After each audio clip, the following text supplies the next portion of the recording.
건설 현장에서 일을 하다가 계단에서 넘어져 요추 입원에 골절이 발생하고 산재 처리로 장애급여까지 다 받았는데 추가로 또 보상을 받을 수 있다면 어떠실까요?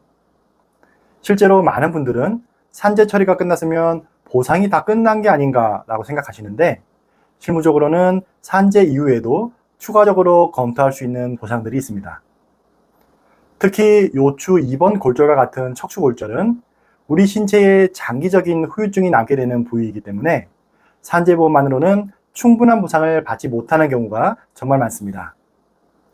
그래서 오늘은 업무 중 발생한 허리골절 사고에 대해서 산재 이후 추가로 검토해야 하는 근로자 재해보험 보상에 대해 설명드려볼까 합니다.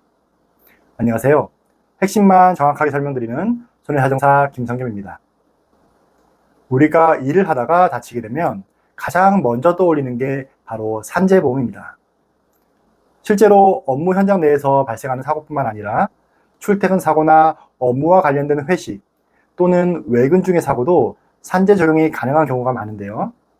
이렇게 산재보험이 승인되게 되면 기본적으로 치료비에 해당하는 요양급여, 일을 하지 못한 기간에 대한 휴업급여, 그리고 후유장애가 남았을 경우 지급되는 장애급여를 받게 됩니다.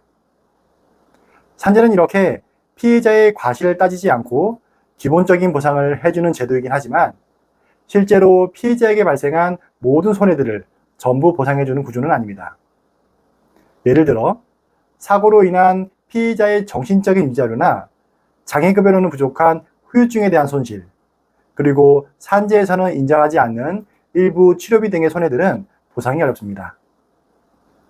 특히 요추 입원 골절과 같은 허리 골절은 더욱 보상이 부족한 경우가 많은데요. 이럴 때 검토해야 하는 게 바로 근로자 재해보험, 즉 근재보험입니다. 근재보험은 쉽게 말하면 회사가 가입해둔 배상책임보험이라고 생각하시면 이해가 쉽습니다. 일반적으로 사업주는 근로자가 안전하게 일을 할 수 있도록 관리할 책임이 있는데 만약 현장의 안전조치 미흡이나 안전관리의 문제로 사고가 발생했다면 사업주는 민법상 사용자 책임이라는 것을 지게 됩니다. 그리고 이러한 책임에 대비하기 위해 회사들이 가입해두는 보험이 있는데 이게 바로 근로자 재해보험입니다. 특히 건설 현장 같은 경우에는 낙상사고가 자주 발생하기 때문에 이러한 근재보험이 가입되어 있는 경우가 상당히 많은데요. 문제는 대부분의 근로자들은 산재보험 말고 추가로 근재보험 청구가 가능하다는 사실 자체를 모르고 있는 경우가 참 많다는 점입니다.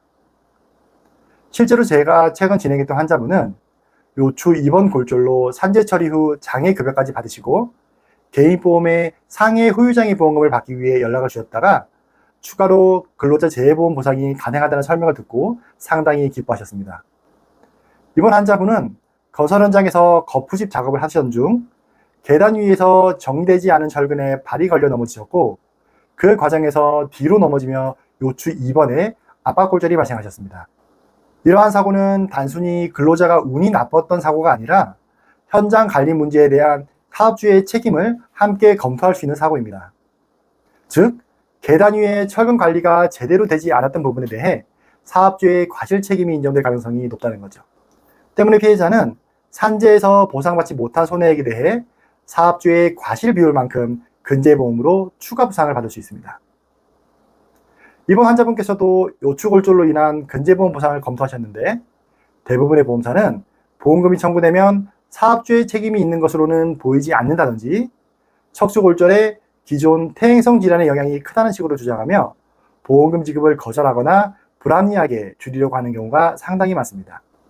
이러한 척추골절은 허리뼈의 골밀도나 척추의 압박률에 대한 객관적인 의학 자료가 필요하며 사업주의 과실에 대해서도 이를 입증할 수 있는 최근 판례들을 토대로 접근하는 것이 상당히 중요합니다.